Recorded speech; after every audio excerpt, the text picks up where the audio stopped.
నమస్కారం. నేను doctor Menaka, consultant obstetrician and gynaecologist, Kamineni hospital. నేను ఇవాళ గర్భం దాల్చే మహిళల కోసం ఒక ముఖ్య విషయం గురించి చెప్పబోతున్నాను. అదేంటంటే ఫోలిక్ యాసిడ్ ఒక ఇంపార్టెన్స్ గురించి. అంటే అసలు ఫోలిక్ యాసిడ్ అంటే ఏంటి, దీనివల్ల ఏం ఉపయోగం ఉంటుంది ప్రెగ్నెంట్ వాళ్ళకి అన్నది అందరికీలో ఉన్న ఒక క్వశ్చన్ అన్నట్టు. అంటే ఈ ఫోలిక్ యాసిడ్ అనేది ఒక బి విటమిన్, అంటే బి వైటమిన్ గ్రూప్కి చెందిన విటమిన్. దీనివల్ల పుట్టబోయే బిడ్డకు ఎన్నో ఉపయోగాలు ఉంటాయి. అండ్ దీన్ని వాడడం వల్ల కూడా బేబీకి కొన్ని ప్రాబ్లమ్స్ని రాకుండా ప్రివెంట్ చేస్తుంది ఈ ఫోలిక్ యాసిడ్. అంటే యాక్చువల్లీ మెయిన్లీ ఈ ఫోలిక్ యాసిడ్ అనేది మనకి బేబీకి ఎలా హెల్ప్ అవుతుంది అంటే ఈ సెల్ డివిజన్, అంటే బేబీ ఫార్మేషన్ టైంలో అండం డెవలప్ అయ్యే టైంలో ఈ సెల్ డివిజన్ కానీ మళ్ళీ డిఎన్ఏ సింథసిస్లో కానీ ఇది చాలా హెల్ప్ అవుతుంది. అండ్ సెల్ మల్టిప్లికేషన్లో కానీ చాలా హెల్ప్ అవుతుంది. ఇది సరైన మోతాదులో లేకపోతే బేబీకి పుట్టబోయే బిడ్డకు ఎన్నో లోపాలు వచ్చే అవకాశాలు ఉంటాయి.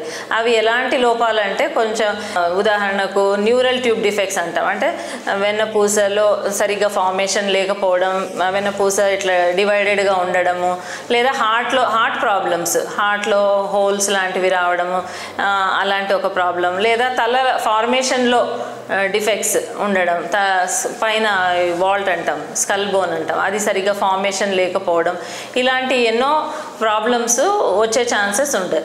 సో అందువల్ల కంపల్సరీ ఈ ఫోలిక్ యాసిడ్ అన్నది సరైన మోతాదులో లేదా కరెక్ట్ టైంకి, ఎస్పెషల్లీ ముందే వాడకుండా ఉంటే ఈ బేబీకి ఈ ప్రాబ్లమ్స్ వచ్చే అవకాశాలు ఉంటాయి. అండ్ ఈ ఫోలిక్ యాసిడ్ అన్నది దానివల్ల ఇంకా ఎన్నో అడ్వాంటేజెస్ ఉంటాయి. అంటే తర్వాత ఈవెన్ ఆఫ్టర్ ప్రెగ్నెన్సీ కూడా ఫస్ట్ 3 months కంపల్సరీగా వాడాల్సిన అవసరం ఉంటుంది. అండ్ ఇంకొకటి ఏంటంటే ఈ ఫోలిక్ యాసిడ్ అన్నది ఇంకా మనకు ఎలాంటి దీని ద్వారా లభిస్తుంది అని అనుకుంటే మనం తినే తిండిలో, ఎస్పెషల్లీ ఆకుకూరల్లో, స్పినాచ్ అంటాము, మళ్ళీ ఇంకా వేరే రకమైన ఆహారాలు, పప్పు దినుసులు, తర్వాత మొలకెత్తిన గింజలు, ఇంకా వేరే వాల్నట్ అంటాము, ఆల్మండ్స్, ఇలాంటి వాటిల్లో కూడా ఈ ఫోలిక్ యాసిడ్ మనకు లభ్యమవుతుంది. అంటే కంపల్సరీ ప్రెగ్నెంట్ ఉమెన్ అన్ని రకాల పళ్ళు, ఇలాంటి ఆహారాలు తీసుకోవడం చాలా ఉపయోగకరంగా ఉంటుంది. అండ్ ఇది ఒకటే సరిపోదు, కంపల్సరీ సప్లిమెంటేషన్ కూడా అవసరం ఉంటుంది తల్లులకు. ఆ సప్లిమెంటేషన్ మనకు టాబ్లెట్స్ ద్వారా లభ్యమవుతుంది. అది ఎంత వాడాలా, అండ్ ఎస్పెషల్లీ ఇంకా కొందరికి ఫోలిక్ యాసిడ్ అవసరం ఇంకా కొంచెం డోసేజ్ ఎక్కువ అవసరం ఉండే ఛాన్సెస్ కూడా ఉంటుంది. ఎస్పెషల్లీ తల్లికి ఫిట్స్ ఆల్రెడీ తన మెడిసిన్స్ మీద ఉన్న వాళ్ళల్లో ఈ ఫోలిక్ యాసిడ్ యొక్క అవసరం ఇంకా ఎక్కువ ఉంటుంది. అండ్ ఇంకా కొన్ని సందర్భాల్లో ఎలా హెల్ప్ అవుతుంది ఈ ఫోలిక్ యాసిడ్ అంటే ఈ హిమోగ్లోబిన్ ఇంప్రూవ్ అవ్వడంలో, అలాంటి వాళ్ళల్లో కూడా కంపల్సరీ ఈ ఫోలిక్ యాసిడ్ అన్నది మనం ప్రెగ్నెంట్ వచ్చాక కూడా కంటిన్యూ చేయాల్సిన అవసరం ఉంటుంది.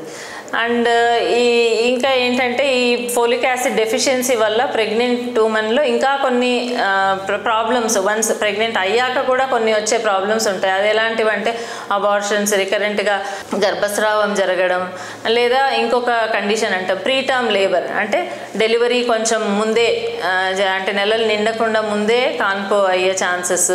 ఇంకొకటి అబ్రప్షియో ప్లాసెంటా, అంటే ఇది ఒక సీరియస్ కండిషన్. అంటే ప్రెగ్నెంట్ ఉమెన్కి సడన్గా ఒక్కొక్కసారి బ్లీడింగ్ జరిగే అవకాశం ఉంటుంది.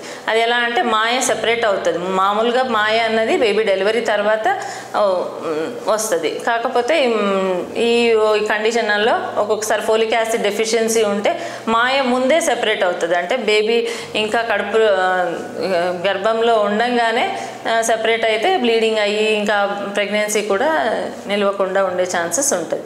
సో కొన్ని సీరియస్ ప్రాబ్లమ్స్ కూడా వచ్చే ఛాన్సెస్ ఉంటుంది ఈ ఫోలిక్ యాసిడ్ అన్నది మనం సరిగ్గా తీసుకోకపోయినట్టయితే. సో నేను చెప్పబోయేది ఏంటంటే మళ్ళొకసారి ప్రెగ్నెన్సీ ప్లాన్ చేసే మహిళలు అండ్ ప్రెగ్నెంట్ వచ్చాక కూడా ఈ ఫోలిక్ యాసిడ్ అన్నది చాలా ఇంపార్టెంట్. అది కంపల్సరీ అందరూ ఫుడ్తో పాటు టాబ్లెట్స్ రూపంలో కూడా కంపల్సరీ తీసుకోవాల్సిన అవసరం ఎంతైనా ఉంది.